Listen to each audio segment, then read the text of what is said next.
Welcome back friends. Q&A का I think ये 11th session है and I am trying to do my best कि मैं as much as possible Q&A sessions कर सकूं।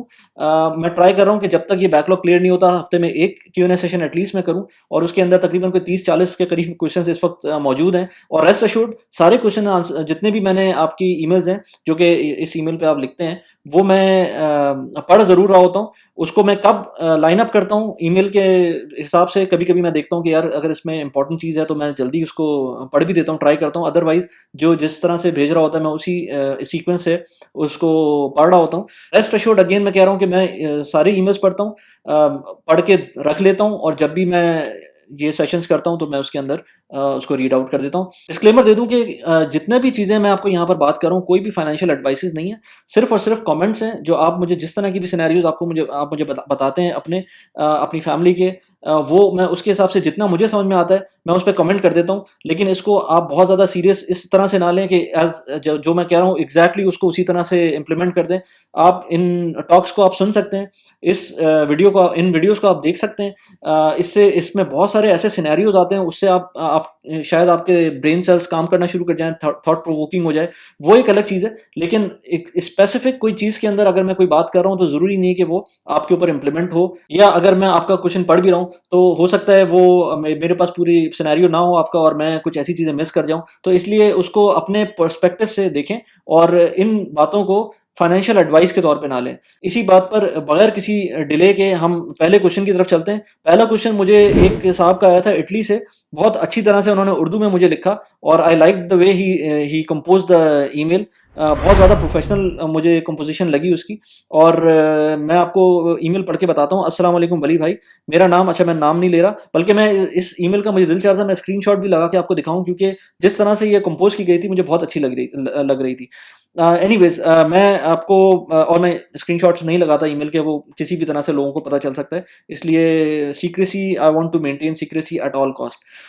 Okay, अस्सलाम वालेकुम वली भाई, मेरा नाम है और उम्र 36 साल है, गैर शादीशुदा और मैं इटली में एक पिज़्ज़ा शॉप पे काम करता हूँ। तनख्वाह 1200 रुपये, हफ्ते में 7 दिन काम करता हूँ। कमरे का किराया, बिल और मेस का खर्चा 300 रुपये यूरो, 300 यूरो, जबकि ट्रेन का पास, मोबाइल और ज़ाती खर्चा 100 यूरो के बाद 800 यूरो महाना बचा लेता हूँ। मेरे पास 37 लाख रुपए हैं। 32 लाख रुपए के नए पाकिस्तान सर्टिफिकेट मीज़ान बैंक, हबीब बैंक और MCB बैंक में है। 2 लाख रुपए के म्यूचुअल फंड्स हैं मीज़ान बैंक में, जबकि 1 लाख रुपए का आई सेव में अकाउंट भी है, आई सेव म्यूचुअल फंड है। 1 लाख रुपए स्टॉक एक्सचेंज में है। 1 लाख रुपए ही थोड़ा थोड़ा तीनों बैंकों में इमरजेंसी फंड के तौर पे रखा हुआ है, जबकि इटली में भी 500 यूरो इमरजेंसी के लिए पड़ा हुआ है। प्रॉपर्टी के तौर पे गांव में 10 मरले का एक प्लॉट लिया है जिसकी वैल्यू 5 लाख रुपए है। इस पर घर बनाना है। पाकिस्तान में कोई खर्चा नहीं है। वालिद की दूसरी शादी है और औलाद है जिनसे मेरा कोई राब्ता नहीं है। मैं डंकी लगा के, ये मैंने पहली दफ़ा वर्ड सुना लेकिन प्रॉब्ली ये something related to crossing into Europe through through I think जो समंदर के थ्रू जाते हैं। मैं डंकी लगाकर, आई थिंक सो, मुझे नहीं पता, आप मुझे कमेंट में बता सकते हैं। मैं डंकी लगाकर 15 साल पहले यूनान आया था और यूनान, हंगरी, जर्मनी, फ्रांस और मैं गैर कानूनी तौर पे काम करता रहा और वीज़े की कोशिश भी करता रहा। अभी 5 साल पहले असालम के केस के बाद मुझे इटली का असालम वीज़ा मिल गया। इस वीज़े के तहत मैं पाकिस्तान नहीं जा सकता, लेकिन ये वीज़ा लाइफ टाइम के लिए है। मैं पूरी ज़िंदगी इटली में रह सकता हूँ और ये बगैर फीस के रिन्यू होता रहेगा। मेरे पास अक़वाम मुत्तहिदा का रेफ्यूजी पासपोर्ट भी है। मेरी तालीम मैट्रिक है और सिवाय मजदूरी के और कोई हुनर भी नहीं है। मैं माहाना तकरीबन 1.5 लाख रुपए बचाता हूँ और रोशन डिजिटल अकाउंट के जरिए सब नया पाकिस्तान सर्टिफिकेट में इन्वेस्ट कर देता हूँ। पाकिस्तान जाने पर पाबंदी है तो ऐसी सूरत में मेरे पास कोई और ऑप्शन नहीं है। मैं नॉवल निगार भी हूँ। मैंने एक्शन एडवेंचर मौज़ूआत पर 14 नॉवेल्स लिखे हैं और मेरे सभी नॉवेल्स इंटरनेट पर पाकिस्तान के तकरीबन सभी उर्दू वेबसाइट पर लगे हुए हैं। मेरी अच्छी खासी फ़ैन फॉलोइंग भी है और ये मुसलसल बढ़ रही है। मैंने 5 लाख के करीब रुपए लगाकर अपनी सभी नॉवेल्स की इंग्लिश ट्रांसलेशन भी करवाई है, लेकिन खुद इंग्लिश से नावाकिफियत की वजह से इनको प्रमोट नहीं कर सका। पाकिस्तान में अपने नॉवेल्स की प्रमोशन के लिए 2-3 मरतबा तनख्वाह पर प्रमोटर्स भी रखे, लेकिन कोई फ़ायदा नहीं हुआ। पाकिस्तान में लड़के मेहनत ही नहीं करते। अब वली भाई, मुझे यहाँ आपके मशवरे की ज़रूरत है कि मैं क्या करूँ। मैं नौकरी की और रोज़गार के झंझट से छुटकारा हासिल करके प्रोफेशनल राइटिंग की तरफ आना चाहता हूँ। मेरी कोशिश है कि मैं मज़ीद 2-3 साल काम करूँ और पैसे इकट्ठा करके पाकिस्तान के मुख्तलिफ शोबों में इन्वेस्ट करूँ और फिर मुस्तकिल पाकिस्तान चला जाऊँ और वहाँ कराची, लाहौर या किसी ड्रामा इंडस्ट्री में पैर जमाने की कोशिश करूँ। सो फर्स्ट ऑफ ऑल, इतनी फ्लुएंटली मैंने किसी की भी ईमेल नहीं पढ़ी। बहुत से लोगों ने पहले भी उर्दू में ईमेल्स लिखी हैं, लेकिन इंग्लिश में भी लिखी हैं, लेकिन जितनी अच्छी तरीके से ये ईमेल लिखी मैंने, आपने देखा ना कितने आराम से पढ़ ली। इंग्लिश में भी बहुत सारे लोग ईमेल्स, अच्छे-अच्छे लोग जो है ना उसको कंपोज़ नहीं कर पाते सही से ईमेल्स को, या टाइम की वजह से वो उस तरह से नहीं कर पाते। तो वो एक I was really amazed to see the way he wrote. अच्छा, अब इनके केस पे बात करते हैं। केस पे ये है कि मुझे बड़ा डायलेमा है, अगर आपको पाकिस्तान नहीं जा सकते। मैंने तो जो अभी तक देखा है, सुना है, उसमें ये सुना है कि ऑस्ट्रेलिया वगैरह में जब आपको इमिग्रेशन असाइलम मिलती है, असाइलम के बाद इवेंचुअली जब पासपोर्ट मिलता है तो आप फिर आज़ाद होते हैं जाने के लिए। अब हो सकता है ये यूरोप का कोई और सिस्टम हो। अब क्योंकि आपने कहा है कि आपको इंग्लिश नहीं आती है, तो उसकी वजह से मैं ये भी नहीं कह सकता आपको कि आप इटली छोड़ के यूके चले जाएँ और वहाँ जाके बहुत अच्छी जॉब्स मिल सकती हैं यूके के अंदर। अब तो खैर वो ईयू का पार्ट नहीं रहा है यूके, लेकिन फिर भी अगर आपके पास इस तरह का ऑप्शन होता तो आप जर्मनी जा सकते थे, इस तरह की जगहों पे जा सकते थे। लेकिन अगेन आपके पास इंग्लिश लैंग्वेज स्किल्स नहीं है, तो वो थोड़ा-सा एक प्रॉब्लम है। मतलब अपार्ट फ्रॉम यूरोप में तो इंग्लिश लैंग्वेज भी उस तरह से मैटर नहीं करती, आपको लोकल लैंग्वेज ही देखनी पड़ती है।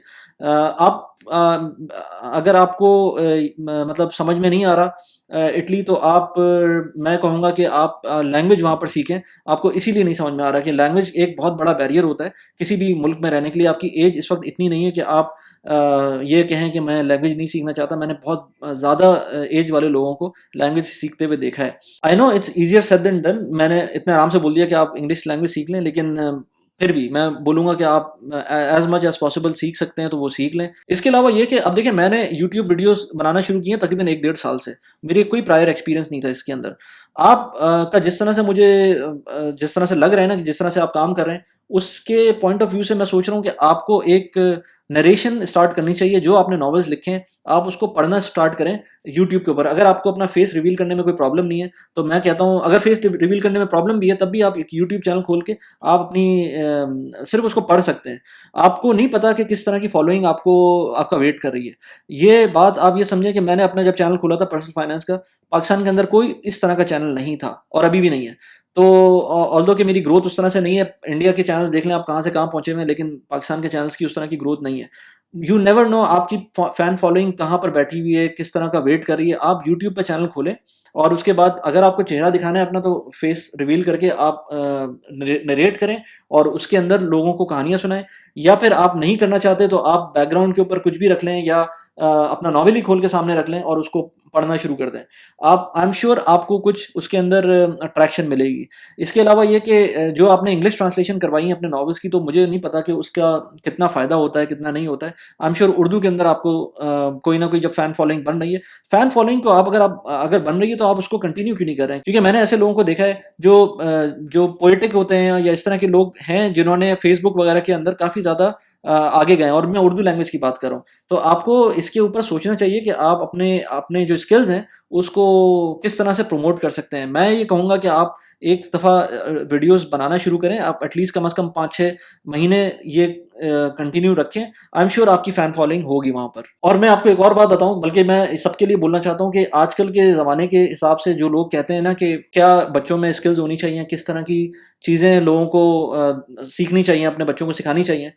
लोग कहते हैं कि भाई कोडिंग आनी चाहिए, लोग कहते हैं भाई लेट्स से प्रोग्रामिंग आनी चाहिए, ऐप डेवलपमेंट आनी चाहिए, एआई आनी चाहिए, इस तरह की चीज़ आनी चाहिए। मैं कहता हूँ वो सारी चीज़ें अपनी जगह पर हैं, लेकिन जो पावरफुल इनफ चीज़ है ना, वो स्टोरी टेलिंग है। जो आप अगर किसी भी चीज़ को आप बता सकते हैं ना, लोगों को एंगेज कर सकते हैं, वो एक ज़बरदस्त स्किल है। अगर और वो मुझे नज़र आ रही है कि आपके अंदर है, तो आप इस चीज़ को कंटिन्यू करें। आई एम श्योर आपको यूट्यूब पे या डिफरेंट सोशल मीडिया के ऊपर आपको फ़ायदा होगा।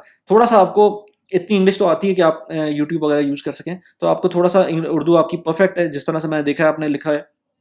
आप इसको कंटिन्यू करें। बहुत सारे उर्दू चैनल्स हैं, जो मैं देखता हूँ कि इवन लिखे हुए भी उर्दू लैंग्वेज के अंदर होता है, उसके अंदर टाइटल वगैरह भी उर्दू लैंग्वेज होती है, तो जस्ट ट्राई इट आउट। दूसरी बात ये कि आपके पास जितने पैसे हैं, आपको लग रहा है लेट्स से 1 करोड़ रुपए इनफ होंगे, आप पाकिस्तान जाएँगे, आपको लेट्स से नया पाकिस्तान सर्टिफिकेट के थ्रू आपने जितने भी ये पैसे बनाए हुए हैं, उसके आपको 10% रिटर्न मिल रहा है। आपको नहीं पता कि ये इतनी इन्फ्लेशन के बाद ये पैसे कुछ भी नहीं बचेंगे, और आपका जो केस है जिसके अंदर आप अगर पाकिस्तान चले गए, तो वंस पाकिस्तान चले गए तो फिर आप वापस इटली नहीं आ सकते या कहीं और नहीं जा सकेंगे, तो फिर आप एक प्रॉब्लम में फँस जाएँगे। और प्लस ये कि अभी आपकी शादी नहीं हुई भी, आपको लग रहा है कि ये सारे खर्चे मैनेज हो जाएँगे। जब फैमिली होती है ना, ना तो उसके अंदर बच्चों के साथ बहुत ज़्यादा खर्चे आते हैं, और ख़ासतौर पर पाकिस्तान के अंदर तो ज़्यादा खर्चे आते हैं। यूरोप में तो आप रहकर सारी चीज़ें ऑलमोस्ट जो स्कूलिंग वगैरह होती है वो फ्री मिल रही होती है आपको।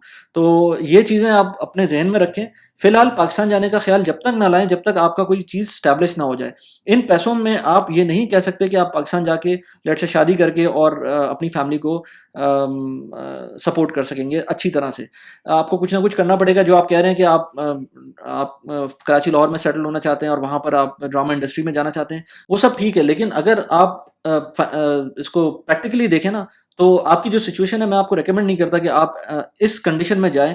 इतने से पैसों के ऊपर आप ये डिपेंड करके चले जाएं कि सब कुछ ठीक हो जाएगा। वैसे तो आप जाने को जा सकते हैं और हो सकता है सब कुछ सही भी हो जाए, लेकिन अगर रैशनली सोचें तो थोड़ा सा आपको ध्यान देना पड़ेगा उसके अंदर। इन्होंने मुझे कुछ अपनी पब्लिकेशंस भी भेजी थी। अगर ये कहेंगे तो मैं इनको अपलोड कर दूंगा कहीं जाकर। अगर कहते हैं तो मैं अपलोड कर दूंगा और लिंक यहाँ पर लगा दूंगा। नेक्स्ट क्वेश्चन पे चलते हैं। नेक्स्ट क्वेश्चन है फ्रॉम समवन फ्रॉम सऊदी। अस्सलाम वालेकुम वली भाई, आई एम नाम नहीं ले रहा मैं, from Pakistan and living in Saudi for last 11 years. Previous was doing IT job and now IT business. I will not take more time from you. I will not take more time from so coming to the point. See, जो मैं कह रहा था ना कि आपको जो मुझे उनकी उनकी जो फ्लुएंसी थी, जो उन्होंने उर्दू लिखी थी, वो मुझे कहीं कोई ब्रेक नहीं लगाना पड़ता था। यहाँ पर जो लोगों की ईमेल्स आती हैं उनमें मुझे बहुत ब्रेक्स लगाने पड़ते हैं, जिसकी वजह से इंटरप्शन बहुत होती है। Anyways, I will not take more time from you. Coming to the point that I want to invest in stock, mutual fund, property, etc. to achieve my goal, which is monthly income.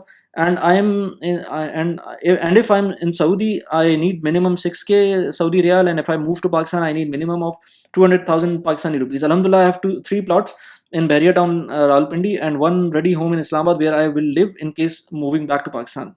My plots are not giving me any monthly revenue. Even if I purchase a flat, it will not if even I purchase a flat, it will not add enough rent as my monthly requirement is 200k. So I'm looking for expert advice to take the right step. अच्छा, आपने मुझे अपनी salary नहीं बताई या अपनी monthly income नहीं बताई जो सऊदीया में आप ले रहे हैं, लेकिन जिन चीज़ों से मैंने देखा कि आपका जो तकरीबन कोई जो भी नेटवर्थ बन रही है उसके हिसाब से आप बना तो सकते हैं 2 लाख रुपए महीने के पाकिस्तान में इन्वेस्ट करके। 12% एनपीसी के ऊपर इन्वेस्ट कर दें या डिविडेंड पेइंग स्टॉक्स के अंदर भी इन्वेस्ट कर देंगे तो 12% तो आपको कहीं ना कहीं से मिल ही जाएगा। तो 2 लाख रुपए आपको ऑलमोस्ट कोई 2 लाख रुपए आपको मिल जाएंगे अगर 2 करोड़ रुपए आप इन्वेस्ट करते हैं, जैसे आपने मुझे बताया। लेकिन अब ये 2 लाख रुपए पे आप सस्टेन कर सकते हैं, ये तो आप बता सकते हैं कि आपकी फैमिली के खर्चे कितने हैं और आगे फैमिली साइज कितना है, किस किस को सपोर्ट करना है।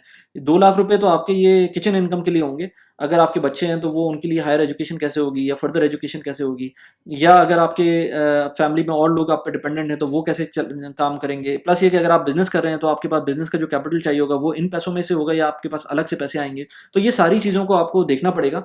लेकिन ये कि आपने जो कैलकुलेशन बताई है उसके हिसाब से अगर आप कहते हैं तो 2 करोड़ रुपए आपके पास हैं और 2 लाख रुपए महीने के बनाने हैं, वो बन जाएंगे। वो आराम से आपके नज़र आ रहे हैं कि बन सकते हैं। नया पाकिस्तान सर्टिफिकेट से भी बन सकते हैं, जो कि मैं रेकमेंड नहीं करता। मैं कहूँगा कि आप स्टॉक्स के अंदर डालना शुरू करें पैसे, ताकि आपको समझ में आए कि स्टॉक मार्केट कैसे काम करती है, और डिविडेंड पेइंग स्टॉक्स के अंदर पैसे डालना शुरू करें। लेट से जो आपके प्रॉफिट आ रहा है वो स्टॉक मार्केट के अंदर इन्वेस्ट करें और उससे थोड़े बहुत पैसे बना के देखें। और अगर आप सऊदीया में ही रहना चाहते हैं और आप इन्वेस्टमेंट करना चाहते हैं तो मैंने पहले भी बताया था कि सर्वा के अंदर आप इन्वेस्ट कर सकते हैं। सर्वा के ऊपर मैंने पूरी वीडियो बनाई थी एक, उसके अंदर मैंने कोड भी दिया था, इसके डिस्क्रिप्शन में भी लगा देता हूँ। अगर आप वो कोड डाल के सर्वा में अकाउंट खोलेंगे और उसमें पैसे फंड करेंगे तो आपको $50 मिलेंगे अगर मेरे नाम से अकाउंट खोलते हैं। तो आपको सर्वा का ऑप्शन भी है, वहाँ पर इन्वेस्ट कर सकते हैं अगर आपको सऊदीया में कंटिन्यू करना है कुछ अरसे के लिए। क्योंकि सर्वा अगर आप पाकिस्तान चले जाएंगे तो उसको फंड नहीं कर पाएंगे, उससे पैसे तो निकाल सकते हैं लेकिन उसको वहाँ से फंड करना मुश्किल हो जाएगा आपके लिए। फिर अगर पाकिस्तान की बात करें तो 2 लाख रुपए आप महीने के, जैसे आप कह रहे हैं ना, कमा रहे हैं, वो आपको 2-3 साल तक तो सस्टेन कर लेंगे। लेकिन उसके बाद अगेन इन्फ्लेशन होगी और ये 2 लाख रुपए के 2 लाख रुपए ही मिलते रहेंगे आपको। या अगर आप स्टॉक्स में डालेंगे ठीक है, आपकी अप्रिसिएशन हो सकती है कहीं ना कहीं, लेकिन फिर भी आपको ये देखना पड़ेगा कि आपका होराइजन क्या है और आप कब बिजनेस स्टैब्लिश कर सकते हैं, ताकि जो आपकी किचन इनकम है वो बिजनेस से स्टार्ट हो सके। नेक्स्ट क्वेश्चन पे चलते हैं। अच्छा, नेक्स्ट क्वेश्चन है, अस्सलाम वालेकुम वली, hope you are doing well, your content is eye opening as no one talks about such stuff in our society. I do have a couple of suggestion that you can make videos about. I have noticed some people around me converting their savings to euro, pound and USD. Those people are Pakistanis and they live in Pakistan, but they convert in Pakistan, but the convert they don't keep theirs. I don't know. See, anyways, but the convert, they don't keep their saving in Pak rupees, but they convert it into another stronger currency. Okay, I understand, but I understand that this would save them from devaluation, but I want to understand, is that how do we make the decision that which currency should we convert our currency to, pounds or euros? What exactly is the logic behind it? Mizan Bank offers a dollar saving option as well. I'm interested in that because it can be started with a small amount. But what I'm having trouble with the fact is that the return rate seems to be very low. So my question is that, do you think that it's worth the effort and time to open the account with them and keep the money in it? I would like to thank all the valuable info that you have parted our ways thus far. I wish I had known this stuff earlier. God bless you. Okay boss, मसला ये है कि US dollar हम पाकिस्तानियों का जो है ना सबसे ज़्यादा फेवरेट एसेट है। लेकिन मैंने इस पे एक वीडियो बनाई थी कि किस तरह से 20 साल के अंदर यूएस डॉलर ने, अब तो पुरानी वीडियो हो गई, मैं सोच रहा हूँ उसका एक नया वर्जन आना चाहिए क्योंकि वो उसकी प्रोडक्शन क्वालिटी भी इतनी अच्छी नहीं थी। और एनीवेज मैं लिंक लगा देता हूँ उसका, आप देख सकते हैं। यूएस डॉलर ने कोई सच आपको, अगर आप over the long period of time देखें ना, तो कोई भी ऐसा रिटर्न नहीं दिया है। मैंने उस वीडियो के अंदर कंपेयर किया था गोल्ड को, यूएस डॉलर को, लेट से बॉन्ड्स को, पाकिस्तानी स्टॉक, सॉरी पाकिस्तानी जो नेशनल सेविंग सर्टिफिकेट्स हैं उनको, स्टॉक मार्केट को, एंड देन पाकिस्तानी प्रॉपर्टी को। इन 5-6 चीज़ों को मैंने कंपेयर किया था और उसमें बताया था कि stock market was the major winner if you talk about over the period of 20 years. 20 साल के ऊपर पाकिस्तानी स्टॉक मार्केट ने आउट परफॉर्म किया है किसी और एसेट क्लास को, जिसमें गोल्ड भी था और जिसमें प्रॉपर्टी भी थी।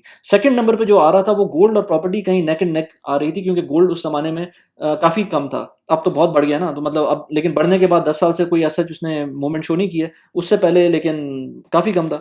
तो गोल्ड ने इस वजह से थोड़ी सी इंप्रूवमेंट शो की है, प्रॉपर्टी ने भी अच्छी इंप्रूवमेंट शो की है। सबसे ख़राब ऑफ कोर्स अगर पाकिस्तानी रुपये में छोड़ देंगे तो पैसे आपके डिवैल्यू हो जाएंगे।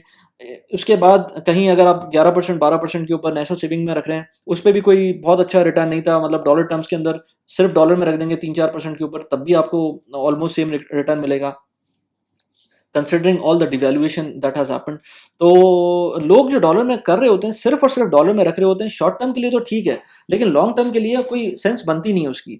मैं कहता हूँ अगर आपको ऐसे ही करना है तो आप गोल्ड लेके रख लें। Why to keep it in dollars? क्योंकि इवन अमेरिका के अंदर लोग जो हैं डॉलर को नहीं सही चीज़ समझते, उसको उसको समझते हैं कि यार कितना प्रिंटिंग हो रही है डॉलर की, तो उसका कोई फ़ायदा नहीं है। तो हम पाकिस्तान के अंदर रहते हुए डॉलर को क्यों सेव करें? पाउंड यूरोज़ की बात कर रहे हैं तो पाउंड यूरोज़ भी डॉलर के कंपैरिजन में डिवैल्यू ही हुए हैं रिसेंटली। तो इसलिए डॉलर रखना शॉर्ट टर्म के लिए ठीक है। या फर्ज करें आपको 1 साल बाद लेट से आपको कोई ऐसा खर्चा आ रहा है जो पाकिस्तान से बाहर है, वो खर्चा लेट से बच्चों की एजुकेशन है, लेट से कोई और चीज़ है जिसके अंदर आपको डॉलर्स खर्च करने हैं, तो उस केस के अंदर आप डॉलर लेके रख सकते हैं। लेकिन अगेन वो शॉर्ट टर्म होगा। लॉन्ग टर्म के लिए डॉलर रखना कोई फ़ायदा नहीं है, कोई और करेंसी भी रखना कोई फ़ायदा नहीं है। आप या तो स्टॉक मार्केट में इन्वेस्ट कर सकते हैं। मैं स्टॉक मार्केट को बार बार बोलता तो हूँ, लेकिन लोग कहते हैं कि स्टॉक मार्केट का फ़ायदा क्या है। बेसिकली अगर आप सही स्टॉक्स के अंदर इन्वेस्ट करेंगे और आराम आराम से खाएंगे, तो आप ये सोचें 5 साल के अंदर यूनिलीवर 4 to 5 टाइम्स हो गया है। सही है ना? स्टॉक मार्केट के उसका जो प्राइस थी 5,000 रुपए थी किसी 5 साल पहले, 5 साल पहले ही मैं देख रहा, कुछ दिनों पहले ही देख रहा था। 5,000 रुपए से वो तकरीबन कोई 25,000 पे पहुंच गया, 4,000 से 25,000 पे पहुंच गया। ऐसी कोई वैल्यू यूनिलीवर के स्टॉक की है। तो कोई अच्छा स्टॉक लेके रख लें और उसके बाद भूल जाएं लंबे टाइम के लिए। लेकिन मैं ये कोई इन्वेस्टमेंट, अगेन मैं कोई इन्वेस्टमेंट एडवाइस नहीं दे रहा। इस तरह के और भी स्टॉक्स हैं जिसके अंदर आपको डिविडेंड मिल रहे होते हैं, कांस्टेंट डिविडेंड्स मिल रहे होते हैं। ये आपके ऊपर है कि आपको क्या लेना है क्या नहीं लेना है। लेकिन अगेन डॉलर वाली बात पे मैं उस पर बिल्कुल भी रिकमेंड नहीं करता। इस तरह तो जो जो यहाँ पर लोग रह रहे हैं दिरहम वाले, वो सिर्फ दिरहम में रख लेंगे पैसे और उसके बाद वो उनको फ़ायदा हो जाएगा, ऐसा नहीं है। आज से लेट से 12 साल पहले या 10 साल पहले, आज से 10 साल पहले एक घर पाकिस्तान में 1 करोड़ रुपए का आता था, ठीक है ना? वही घर आज वो 4 करोड़ रुपए का है। सही है? तो 4 टाइम्स उसके पैसे बढ़ गए। उस जब आज से 10 साल पहले जो यूएस डॉलर की वैल्यू थी वो तकरीबन कोई 80-85 रुपीज़ थी, 85 कर लें, 85 रुपीज़ थी। इस वक्त यूएस डॉलर तकरीबन कोई आप ये समझ लें कि 170 समथिंग का, 180 का है लेट से, तो तकरीबन डबल हो गया यूएस डॉलर। और जो प्रॉपर्टी प्राइस है वो तकरीबन 4 टाइम्स हो गई है, ठीक है ना? तो आप समझ सकते हैं कि क्या फ़ायदा कर रहा है यूएस डॉलर और क्या फ़ायदा कर रहा है आपको प्रॉपर्टी पाकिस्तान की। और ये प्रॉपर्टी की बात जो कर रहे हैं, इसके अंदर इसने रेंट भी दिया है आपको, वो भी आप दिमाग में रखें। तो इसलिए लॉन्ग टर्म पे देखें तो आपका एसेट आपको फ़ायदा देगा, और शॉर्ट टर्म पे देखें तो हाँ, आपकी नीड्स के हिसाब से, आपकी ज़रूरत के हिसाब से डिपेंड करता है कि आपको डॉलर रखना चाहिए कि नहीं रखना चाहिए। बाय द वे, पाकिस्तान के अंदर जो बैंक्स हैं, ज़ाहिर सी बात है वो आपको कोई भी प्रॉफिट नहीं देंगे डॉलर अकाउंट के ऊपर।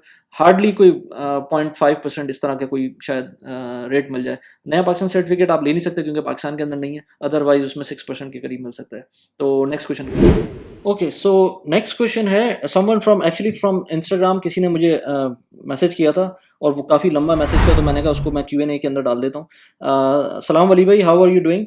आई have gone through many of the videos last week, many of your videos last week. I want to discuss today's situation and your precious advice on that.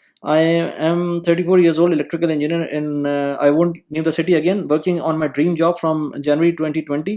In terms of stability, nature of work and pay, I earn around 300k PKR. My previous job salary was around 118k. After 8 years of my previous experience, now I have been able to finally save money without compromising on my routine lifestyle. I don't have any strong financial background at my own. My dependents are my wife and 2 kids under 5. Recently, I have arranged car financing from bank on 50% advance and 5% installment. Car is my need because of traveling, because of frequent traveling to work and sites where it will be easy to carry baggage of my family, comfortable to travel to home. Bracket में his home country, his home city is a bit far away from the workplace. Currently, I have 1000cc car, which is okay, but not comfortable when it comes to long travel and work-related commute. In It's important to mention I drive around 130 kilometers to and from work. Now, after putting some money in the car, in car after now after putting some money in car advance, a friend of mine is pushing me to invest in apartment project recently launched by a good developer. 5 years installment, 30% advance, etc. It is a good location. I'm confused because if I invest in it, my bank account will get empty and I will not be able to do anything else like investing in any other thing for the rainy day, like saving investment like investing in anything else or any rainy day cash for next 5 years. Reason being 40,000 to car rental and 66,000 to apartment installment, but on the other hand I will have apartment worth 8 million and car worth 3 million at the end of fifth year. Secondly, if I only carry on car installment and put my remaining saving to saving account, mutual fund, what will be the best idea? And please guide me. Thanks a lot and love from Pakistan.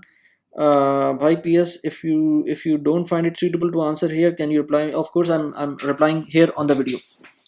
Now, इनका जो मैंने देखा था scenario वो ये था कि basically इनके पास ये एक सिटी में रहते हैं जो कि तकरीबन कोई I don't know between that city how much is the distance, but it is considerable, like around 100 or 200 kilometers, I don't know, far away in Punjab जहाँ ये रहते हैं. जो इनके वर्क प्लेस है वो एक बड़े सिटी में, और जो जो इनका होम टाउन है वो कहीं और है. तो जो इनको बेसिकली जॉब मिली हुई है वो 3 लाख रुपए की जॉब है, और उसके अंदर पहले तकरीबन कोई 1,20,000 रुपए की जॉब थी और उसके अंदर उनको काफ़ी अच्छा जंप मिला और अब ये इस तरह की जॉब कर रहे हैं. अब इनका पॉइंट ये है कि ये जो मुझे समझ में आया वो ये कि आप गाड़ी तो आपके पास है ऑलरेडी. मेरा नहीं ख्याल कि आपको गाड़ी अपग्रेड करनी चाहिए. जो गाड़ी है उसको चलने दें. अब आपका जो पॉइंट है वो ये कि आपको अपार्टमेंट लेना है, और अपार्टमेंट जाहिर सी बात है आपके पास घर नहीं है, तो एक हर बंदे की होती है ख्वाहिश कि यार घर अपना होना चाहिए. अब वो किस तरह लेना है? अगर मैं कराची, जैसा कि मैं कराची से हूँ, और मैं आपको बता सकता हूँ कि मैं आपको रिकमेंड नहीं करूँगा कि इस तरह से बुकिंग के ऊपर पहला घर लें. बुकिंग के ऊपर मैं उन लोगों को कहता हूँ कि अगर आपको इन्वेस्टमेंट करनी है तो ठीक है आप ले लें, लेकिन आपके पास ना इस वक्त कोई अपना घर है, आप रेंटल पे रह रहे हैं, तो आपको जो इन एनी केस जो पैसों का मसला आएगा, जो कैश फ्लो का मसला आएगा, वो जो मैं आपको चीज़ बताने वाला हूँ वो उसमें भी आएगा और इसमें भी है. कैश फ्लो का मसला तो आप कह रहे हैं ना, 30% डाउन पेमेंट के बाद आपके पास पैसे नहीं बचेंगे हर महीने के, जबकि 3 लाख रुपए आपके पास इनकम है, तो आपके पास फिर भी थोड़ा बहुत बच जाना चाहिए. लेकिन मैं आपको रिकमेंड ये करूँगा कि आप ऐसी कोई जो स्कीम देखें या ऐसा कोई अपार्टमेंट देखें जो बना बनाया हो, और उसके अंदर आपको डायरेक्ट रह सकें जाकर, आपका रेंट भी बचेगा और जो इस वक्त रेंट दे रहे हैं वो बच जाएगा. जो आप नई कंस्ट्रक्शन में जाएँगे वो 5 साल बाद आपको मिलेगी, और पाकिस्तान में जो कंस्ट्रक्शन है वो मुझे कराची का पता है कि वो 5 साल का अगर प्रॉमिस कर रहे हैं तो 5 साल में नहीं मिलती, वो 5, 6, 7, 8 साल, 9 साल भी लग जाते हैं। तो I don't know about your city, जहाँ पर आप हैं, पंजाब से आप हैं, तो आपको ज़्यादा पता होगा कि आपको वो टाइम पे दे सकते हैं कि नहीं दे सकते हैं। टाइम पे नहीं देते हैं तो आपको 8-10 साल का वेट करना पड़ सकता है अगेन, और आपके वो पैसे फँसे हुए होंगे, आप कुछ नहीं कर सकते। तो मेरी रिकमेंडेशन आपको ये है कि जिस तरह से गवर्नमेंट ने आजकल आपको एक तरह से जो फ़ायदा किया हुआ है ना कि आपको कम रेट के ऊपर, जो कम प्रॉफ़िट रेट के ऊपर आपको जो प्रॉपर्टी आप मॉर्गेज कर सकते हैं, वो आप करने का सोचें। उससे 2-3 फ़ायदे होंगे। उससे एक तो ये कि जैसे मैंने बोला कि आपको रेंट नहीं देना पड़ेगा जो एक्जिस्टिंग रेंट है। दूसरी बात ये कि आप रहते-रहते जिस अपार्टमेंट में रह रहे होंगे उसी को आपका इक्विटी बन जाएगी, और वो आपका अपना हो जाएगा इवेंचुअली कुछ अरसे बाद। 5 साल पे ना लें आप उसको, 10 साल पे ले लें, ठीक है? 10 साल से ऊपर पे ना लें उसको। तीसरी बात उसके अंदर ये है कि जो प्रॉपर्टी आप ले रहे होंगे वो बैंक के थ्रू ले रहे होंगे, और वो बैंक मेक श्योर करेगा कि आपकी प्रॉपर्टी जेन्युइन हो, उसमें कोई प्रॉब्लम ना हो। मैं ये पहले भी बात कर चुका हूँ कि जो प्रॉपर्टीज़ आप पाकिस्तान में बाय कर रहे हैं, अगर आपके पास ऑप्शन है तो आप बैंक के थ्रू मॉर्गेज करा लें, अगर आपको थोड़ा-सा वो समझ में आता है। क्योंकि बैंक के थ्रू मॉर्गेज कराने का फ़ायदा ये होगा कि वो पेपर्स जिस तरह से वो वेट करेंगे, वो आप नहीं कर पाएँगे उस तरह से वेट। तो वो आपके पेपर्स वेट कर लेंगे, आपका वो मसला भी ख़त्म हो जाएगा कि जो डेवलपर है, पता नहीं कैसा डेवलपर है, वो पहला आप घर ले रहे हैं, वो अपने रहने के लिए घर ले रहे हैं, आज से 5 साल बाद का सोच रहे हैं, पता नहीं वो 8 साल बाद मिलता है, कब मिलता है। तो मेरे ख़्याल से आप ये करें कि जो अपार्टमेंट है, वो आप मॉर्गेज कर लें, जो मुझे समझ में आ रहा है। बाकी तो आपको पता होगा अपना, लेकिन आप ये काम कर सकते हैं। अगर आप 1 करोड़ रुपए की भी प्रॉपर्टी मॉर्गेज करते हैं, तो वो 30 लाख रुपए बनते हैं, और 30 लाख रुपए इन एनी केस आपको देने पड़ते हैं। अगर आप लेट्स से 30 लाख नहीं तो चलें, आपको 20 लाख रुपए देने पड़ते हैं down payment, as a down payment, जो प्रॉपर्टी होती है आप खरीदने वाले होते हैं। फ़ायदा उसमें ये होता है अगेन, आपको आपको रेंटल आपका बच जाएगा। इसके अलावा जो आपने कहा ना कि आपके पास कोई पैसे नहीं बचेंगे, ये कभी भी नहीं कीजिएगा। पैसे आपके पास हर सूरत में होने चाहिए। आपकी आपकी जो रिक्वायरमेंट है अगले 6 महीने की, उसके कम से कम पैसे आपके पास होने चाहिए। लेट्स से आपकी रिक्वायरमेंट 1 लाख रुपए है, तो 6 लाख रुपए आपके पास किसी, लेट्स से किसी भी अकाउंट में, चाहे इस्लामिक अकाउंट हो, चाहे वो नेशनल सेविंग्स का हो, कहीं भी हो, वो उसके अंदर आपके पास पड़े रहने चाहिए। उसको आप कॉम्प्रोमाइज़ नहीं करें। इसी बात पे ये 2 वीडियो ज़रूर देखिएगा। इस वीडियो में मैंने ज़िक्र किया था कि किस तरह से आपका जब इंटरेस्ट रेट बढ़ता है तो आपकी क्या-क्या इम्पैक्ट आता है आपकी इकोनॉमी पे, आपके अपने ऊपर क्या इम्पैक्ट आता है जब आप मॉर्गेज लेंगे, तो आपको ये देखनी चाहिए ये वीडियो। इसके अलावा ये वीडियो आप देखेंगे, मैंने 20 ईयर्स के अंदर, जो 20 साल के अंदर जो-जो मैंने मिस्टेक्स की हैं, वो क्या-क्या मिस्टेक्स थी और जिस पे मैं रिग्रेट करता हूँ, वो भी आप यहाँ देख सकते हैं। कैसी लगी वीडियो प्लीज़ मुझे बताइएगा। Thanks for watching the video. Bye bye.